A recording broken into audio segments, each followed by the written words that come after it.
সুপ্রিয় শিক্ষার্থীবৃন্দ, আমার শুভেচ্ছা গ্রহণ করো। আজকে যে বিষয়টা নিয়ে আলোচনা করব সেটা হলো সহানুমান। মূলত আসলে সহানুমানের গঠন। তো সহানুমান এটা অনেক বড় চ্যাপ্টার। তো এর মধ্যে একটা ছোট্ট একটি টপিক, সেটা হলো সহানুমানের গঠন।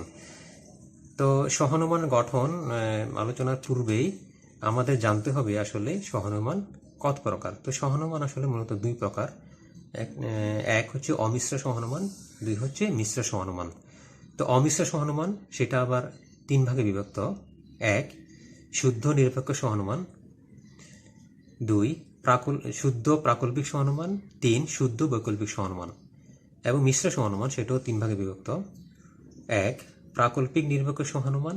দুই, বৈকল্পিক নিরপেক্ষ সহানুমান। এবং তিন, বিকল্প সহানুমান।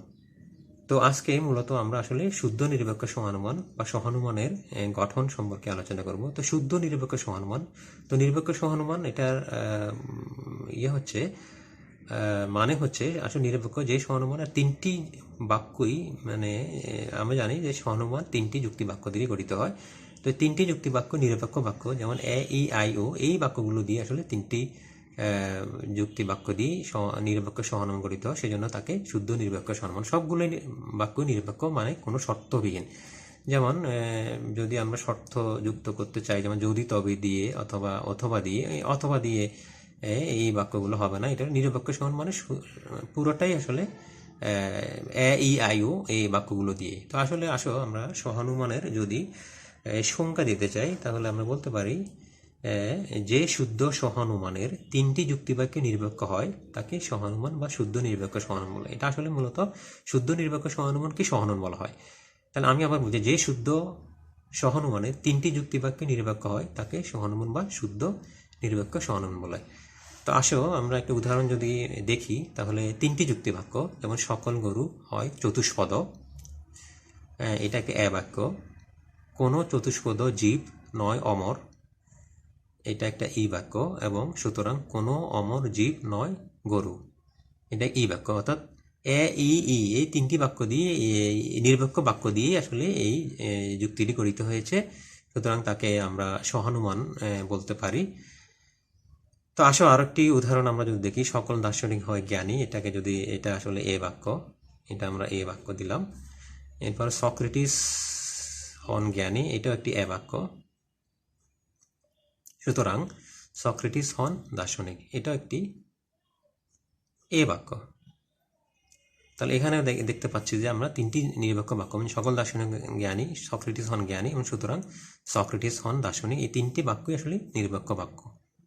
তো আমরা মূলত সহানুমান গঠনে চলে যাই। তো সহানুমানের গঠন আলোচনা শুরু করার আগে আমরা বলি, সেটা হলো সহানুমান আসলে মূলত আমরা আগে বলেছি তিনটি যুক্তিবাক্য দিয়ে, তিনটি নিরপেক্ষ যুক্তিবাক্য দিয়ে গঠিত হয়। তা আমরা যদি প্রথম যে নিয়মটি, গঠনের প্রথম যে নিয়মটি, সেটা যদি বলি, এটা হলো প্রত্যেক সহানুমানে তিনটি যুক্তিবাক্য থাকবে। এই তিনটি যুক্তিবাক্যের মধ্যে দুটি হলো আশ্রয় বাক্য এবং তৃতীয়টি হলো সিদ্ধান্ত। প্রত্যেক সহানুমানে তিনটি যুক্তিবাক্য থাকবে। এই তিনটি যুক্তিবাক্যের মধ্যে দুটি হলো আশ্রয় বাক্য, তৃতীয় বাক্যটি হলো সিদ্ধান্ত। অর্থাৎ প্রথম দুটি হবে আশ্রয় বাক্য এবং তৃতীয়টি হবে সিদ্ধান্ত। তো আসলে আমরা একটি উদাহরণ যদি দেখি, সকল মানুষ হয় জীব, এটা একটি আশ্রয় বাক্য। রহিম হয় মানুষ, এটাও একটি আশ্রয় বাক্য। সুতরাং রহিম হয় জীব, এটা সিদ্ধান্ত। তো আসলে সকল মানুষ হয় জীব, এটা যে প্রথম যে বাক্যটি, সেটাকে প্রধান আশ্রয় বাক্য বলা হয়। রহিম হয় জীব, দ্বিতীয় জীব আশ্রয় বাক্যটি, সেটাকে বলা হয় অপ্রধান আশ্রয় বাক্য। সকল মানুষ হয় জীব, এটা প্রধান আশ্রয় বাক্য, এবং রহিম হয় মানুষ, এটা অপ্রধান আশ্রয় বাক্য, এবং রহিম হয় জীব, এটাই সিদ্ধান্ত। তো আমরা 2 নম্বর যে নিয়মটি, এটা খুবই গুরুত্বপূর্ণ একটি নিয়ম। যেমন সহানুমানের পদের সংখ্যা 3টি। প্রত্যেক যুক্তি বাক্যে পদের সংখ্যা 2টি, সেই হিসাবে 6টি থাকার কথা। কিন্তু প্রকৃতপক্ষে সহানুমানের পদ 3টি, কারণ একটি পদ সাধারণ পদ হিসেবে উভয় আশ্রয় বাক্যে অবস্থান করে। তা আমরা দেখি যে সহানুমানের পদের সংখ্যা 3টি, কিন্তু প্রত্যেক যুক্তি বাক্যে পদের সংখ্যা 2টি। যেমন যদি আমরা খেয়াল করি, যেমন এই সহানুমানটিতে সকল মানুষ হয় জীব, যেমন এখানে পদ 2টি, মানুষ একটি পদ, জীব একটি পদ, রহিম এটা একটি পদ, মানুষ মানে উদ্দেশ্য এবং বিধেয়, দুটি উদ্দেশ্য বিধেয় আসলে পদ। এখানে রহিম একটি পদ এবং জীব পদ। তাহলে কয়টি পদ হয় মোট? 1 2 3 4 5 6টি পদ হওয়ার কথা। আসলে মূলত আসলে 3টি পদ। 3টি পদ কেমন? যেমন ধরো আমি যদি দেখি আসলে যেমন এই যে এখানে মানুষ এবং এখানে মানুষ দুইবার এসেছে, এখানে দুইবার এসেছে, এখানে জীব এটাও দুইবার এসেছে, এবং এখানে রহিম এটাও দুইবার এসেছে। তো আসলে দুইবার যেগুলো এসেছে সেগুলো একটি পদ হবে।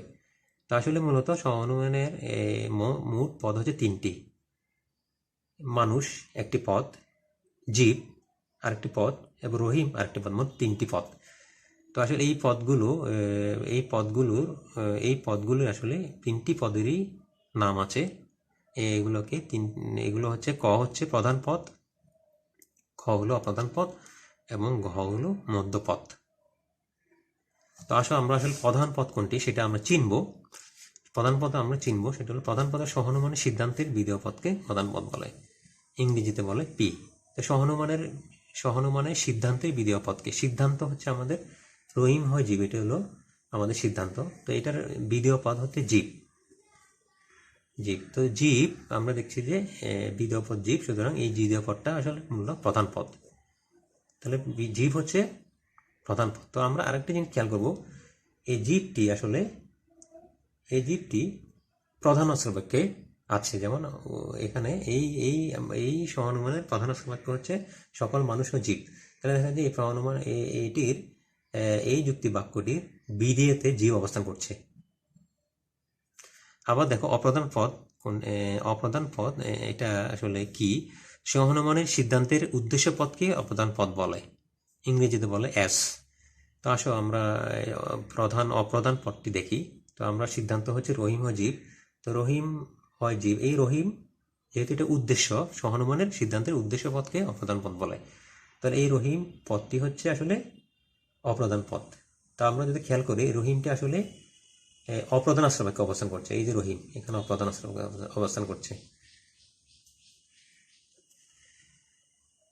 তো আমরা আসলে অপ্রধান পদ পেলাম। এখন আমরা মধ্যপদ।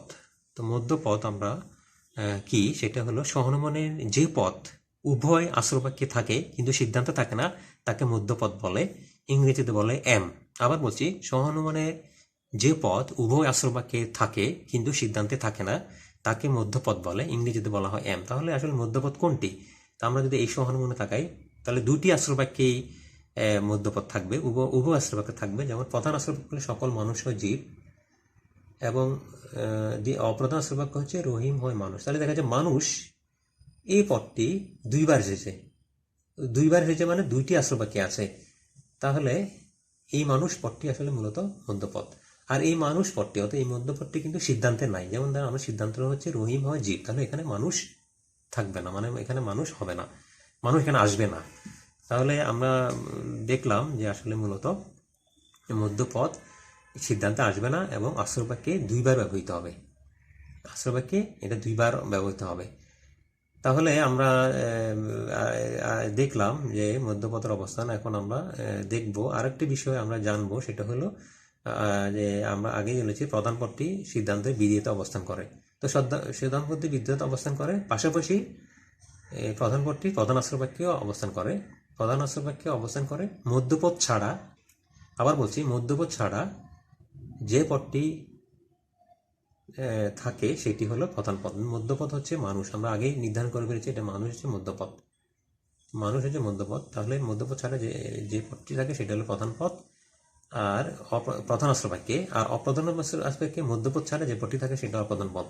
যেমন আমরা এখানে আগেই বলেছি, সেটা হলো মানুষ হচ্ছে এখানে মধ্যপদ, অপ্রধান আশ্রয়বাক্যে মধ্যপদ। সুতরাং এখানে রহিম হচ্ছে আসলে অপ্রধান পদ।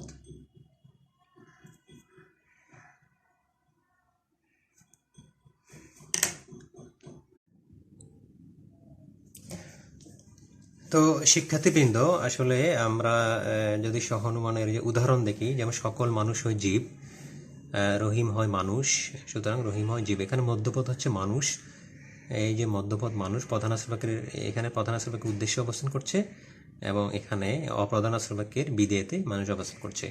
তো আমরা যেটা আমরা দেখি সহানুমানে যে মধ্যপদ আসলে কত জায়গায় অবস্থান করতে পারে। যেমন মধ্যপদ প্রধান আশ্রয় বাক্যের উদ্দেশ্যে অবস্থান করতে পারে, মধ্যপদ প্রধান আশ্রয়ের উদ্দেশ্যে অবস্থান করতে পারে এবং অপ্রধান আশ্রয় বাক্যের বিধেয়তে অবস্থান করতে পারে। আবার মধ্যপদ প্রধান বাক্যের বিধেয়তে অবস্থান করতে পারে এবং অপ্রধান আশ্রয় বাক্যের বিধেয়তে অবস্থান করতে পারে। আবার মধ্যপদ প্রধান আশ্রয় বাক্যের উদ্দেশ্যে অবস্থান করতে পারে এবং প্রধান আশ্রয় বাক্যের অপ্রধান আশ্রয় বাক্যের বিধেয়তে অবস্থান করতে পারে। এবং মধ্যপদ প্রধান আশ্রয় বাক্যের বিধেয়তে অবস্থান করতে পারে এবং মধ্যপদ অপ্রধান আশ্রয় বাক্যের উদ্দেশ্যে অবস্থান করতে পারে। তো এই মধ্যপদ অবস্থান অনুযায়ী আমরা অবস্থান অনুযায়ী আমরা 4টি উদাহরণ আমরা এখানে অপর পৃষ্ঠা লক্ষ্য করব। তো আমরা আসলে প্রথম যে উদাহরণটি আমরা দেখছি সেটা হলো যে সকল মানুষ হয় দ্বিপদ, এটা একটি বাক্য। সকল দার্শনিক হয় মানুষ, এটা একটি বাক্য। এবং সকল দার্শনিক হয় জীব, এটা একটি বাক্য। তো আমরা দেখি যে এখানে আসলে মধ্যপদ কোথাও অবস্থান করছে। তো আমরা দেখি মধ্যপদ এখানে, যেহেতু মধ্যপদ আমরা জানি যে মধ্যপদ আশ্রবাক্য সমূহে 2বার অবস্থান করে। তো আশ্রবাক্য সমূহ হলো দুইবার অবস্থানকারী মধ্যপদ হচ্ছে আসলে মানুষ। এখানে মানুষ প্রধান আশ্রবাক্যের উদ্দেশ্যে অবস্থান করছে, এখানে মধ্যপদ অবদান আশ্রয় মানুষ অবস্থান করছে। এটা মানুষ হচ্ছে আসলে মূলত মধ্যপদ। তো এখানে আবার বলছি সেটা হলো এখানে মধ্যপদ অবস্থান করছে প্রধান আশ্রবাক্যের উদ্দেশ্যে অপ্রধান আশ্রবাক্যের বিধেয়তে। তাহলে এখন প্রধান পদ কোনটি? তো প্রধান পদ আমরা আগে বলেছি যে সিদ্ধান্তে বিধেয় পদ প্রধান পদ, এই পদটি হলো প্রধান পদ। তাহলে এটা প্রধান আশ্রয় বাক্যের বিধেয়তে অবস্থান করছে। আমরা জানি প্রধান পদ সবসময় প্রধান আশ্রয় বাক্য অবস্থান করবে, প্রধান আশ্রয় বাক্যের অবস্থান করবে মধ্যপদ ছাড়া যে পদটি থাকবে সেটাই প্রধান পদ, এবং মধ্যপদ সিদ্ধান্তের বিধেয়তে অবস্থান করবে। এখন অপ্রধান আশ্রয় বাক্য সেটি আসলে কোনটি? তো আমরা জানি যে অপ্রধান পদ হচ্ছে আসলে মূলত এখানে দার্শনিক, এটা সিদ্ধান্তের উদ্দেশ্যে অবস্থান করছে। তো আমরা জানি সিদ্ধান্তের উদ্দেশ্যে অবস্থানকারী পদটি হচ্ছে আসলে অপ্রধান পদ। তাছাড়া মধ্যপদ ছাড়া অপ্রধান আশ্রয় বাক্যের যে পদটি থাকে সেটি হচ্ছে আসলে অপ্রধান পদ। তো সেখানে দার্শনিক অপ্রধান পদ, তাহলে এখানে দার্শনিক অপ্রধান পদ। তাহলে আমি উদাহরণটা যদি আবার বলি, এটা হলো সকল মানুষ হয় দ্বিপদ, সকল দার্শনিক হয় মানুষ, সুতরাং সকল দার্শনিক হয় দ্বিপদ। মধ্যপদের অবস্থান অনুযায়ী এখানে মধ্যপদ অবস্থান করছে প্রধান আশ্রয় বাক্যের উদ্দেশ্যে এবং অপ্রধান আশ্রয় বাক্যের বিধেয়তে। আসলে দ্বিতীয় নম্বরের যে উদাহরণ সেটা যদি আমরা লক্ষ্য করি, যেমন সকল গুরু হয় চতুষ্পদ, এটা একটি বাক্য। সকল বক হয় চতুষ্পদ, এটা একটি কোনো বক হয় চতুষ্পদ, এটা একটি বাক্য। এবং কোনো বক নয় গরু, এটা একটি বাক্য।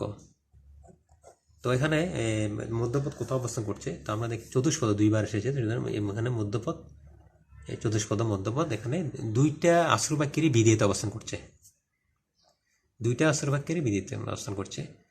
তো প্রধান পদ কোনটি? তো গরু, এই প্রধান পদ, এখানে প্রধান পদ প্রধান আশ্রয় বাক্যের এখানে সিদ্ধান্তের বিধেয়তে গরু, সুতরাং গরু হচ্ছে এখানে হলে প্রধান পদ।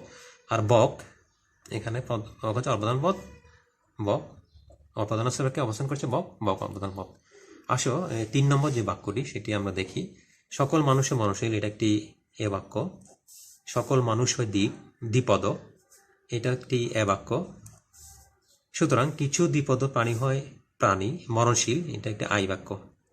তো এখানে আমরা দেখি আসলে মধ্যপদ, এখানে মধ্যপদ মানুষ যেহেতু 2বার হয়েছে, মানুষ হচ্ছে মধ্যপদ। আর প্রধান পদ সেটা কোনটি? এই মরণশীল প্রধান পদ, এখানে মরণশীল প্রধান পদ। এখানে দ্বিপদ প্রাণী, এটা প্রধান পদ, এটা দ্বিপদ অপ্রধান পদ। তো আমরা 4 নম্বর যে উদাহরণ সেটা যদি দেখি, কিছু শিয়াল হয় চালাক, এটা একটা বাক্য। সকল চালাক প্রাণী হয় হিংস্র, এটা একটা বাক্য। কিছু হিংস্র জীব হয় শিয়াল, এটা একটি বাক্য। তো আমরা আসলে যদি দেখি এখানে মধ্যপদ কোথাও অবস্থান করছে, তো চালাক এখানে 2বার এসেছে, এই প্রধান আশ্রয় বাক্য একবার, প্রধান আশ্রয় বাক্য এটা চালাক তাহলে মধ্যপদ। এছাড়া আমরা যদি প্রধান পদ দেখি, এই প্রধান পদ শিয়াল, এখানে প্রধান পদ, এখানে শিয়াল প্রধান পদ। হিংস্র জীব, হিংস্র জীব বা হিংস্র, এটা অপ্রধান পদ, এখানে হিংস্র প্রধান পদ। তাহলে মধ্যপদের অবস্থান অনুযায়ী আসলে 4 রকমের আমরা মধ্যপদের অবস্থান লক্ষ্য করি। এই জন্য এই অবস্থানটাকে বলে প্রথম স্থান, এই অবস্থানটাকে বলে দ্বিতীয় স্থান, এই অবস্থানটাকে বলে তৃতীয় স্থান, এই অবস্থানটাকে বলে চতুর্থ স্থান। মানে মধ্যপদ যদি প্রধান অস্ত্রবাক্যের উদ্দেশ্য এবং অপ্রধান অস্ত্রবাক্যের বিধেয়তে অবস্থান করে, তখন অবস্থান করে যে স্থানটি হয় সেটি হলো প্রথম স্থান। মধ্যপদ প্রধান অস্ত্রবাক্যের বিধেয় এবং অপ্রধান অস্ত্রবাক্যের বিধেয়তে অবস্থান করে যে অবস্থান হয় সেটা হলো, যে স্থান হয় সেটি হলো দ্বিতীয় স্থান। মধ্যপদ প্রধান অস্ত্রবাক্যের উদ্দেশ্য অপ্রধান অস্ত্রবাক্যের উদ্দেশ্যে অবস্থান করে যে স্থান হয় তাকে বলা হয় তৃতীয় স্থান। এবং মধ্যপদ প্রধান অস্ত্রবাক্যের বিধেয়তে এবং অপ্রধান অস্ত্রবাক্যের উদ্দেশ্যে অবস্থান করে যে স্থান হয় তাকে বলা হয় চতুর্থ স্থান। তো আসলে এই পর্যন্তই সহানুমানের গঠন। আমরা পরবর্তীতে আমরা সহানুমানের নিয়মগুলো নিয়ে আলোচনা করব। সেই পর্যন্ত অপেক্ষা করো। সবাই ভালো থাকো, সুস্থ থাকো। খোদা হাফেজ।